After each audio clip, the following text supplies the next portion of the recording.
In my first life, I was a high school teacher. Among other things, I taught comparative religion as part of a history course in 10th grade in the local international school. My classes of 15 or 20 students were from 15 or 20 countries. There's nothing like a true international school. However, for many of them, religion was not part of their lives. Yet although everyone had at least heard of the Golden Rule, it did and still does require a little unpacking. We might ask ourselves, what makes it so universal? First, the unpacking. In its place in today's gospel, the verse, "Do to others whatever you would have them do to you," this is the law and the prophets, stands as a summary of Matthew's Sermon on the Mount.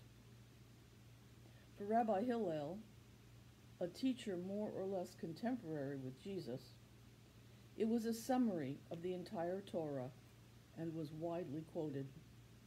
Matthew, as we know, presented Jesus as the new Moses, the new teacher, who came not to abolish, but to fulfill the law and the prophets. Thus, his gospel is presented in the form of 5 teaching sermons, like the 5 books of the Torah.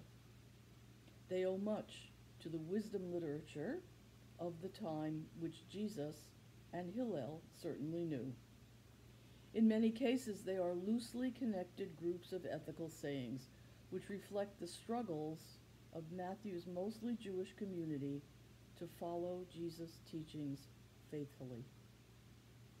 Matthew, of course, was himself teaching the continuity between Jesus and Judaism. For Matthew's community, the narrow gate represents the challenges of following Jesus. The dogs, the swine, and the pearls are not to be taken literally either. Since Jews of the time did not keep dogs as house pets, they might represent outsiders or Gentiles. The swine, anyone that is unclean. The pearls, the message of the near approach of the reign of God. Don't waste your time preaching about the reign of God to them. Focus on living faithfully the teachings of Jesus. But what about us?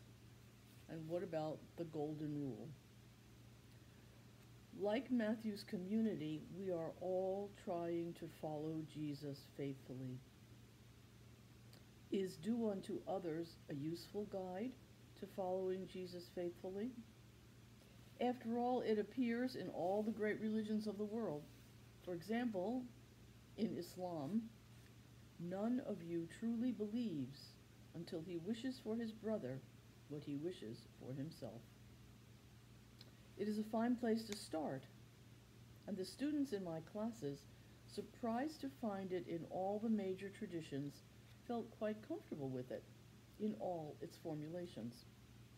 That is not to say that it is simply an adolescent approach to good behavior.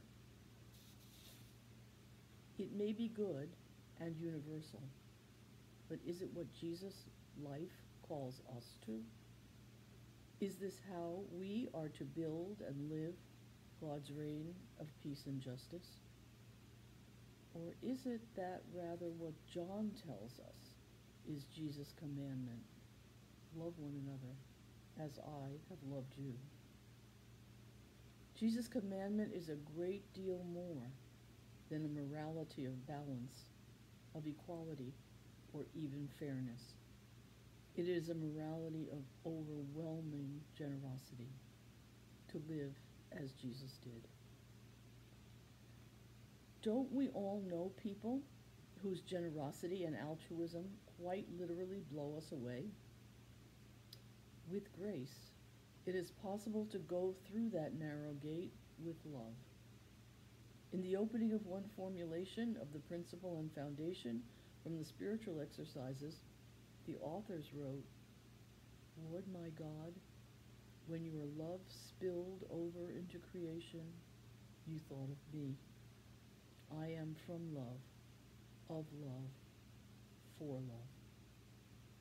In the words of Pope Francis, the power of Jesus is love. Jesus gives us the power to love in this way, which for us seems superhuman. It is primarily through the fruit of God's grace.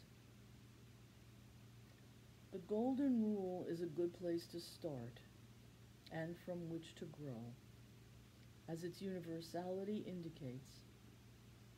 But Jesus calls you and me further, to lives of extravagant love and overwhelming generosity, to our brothers and sisters and to our planet.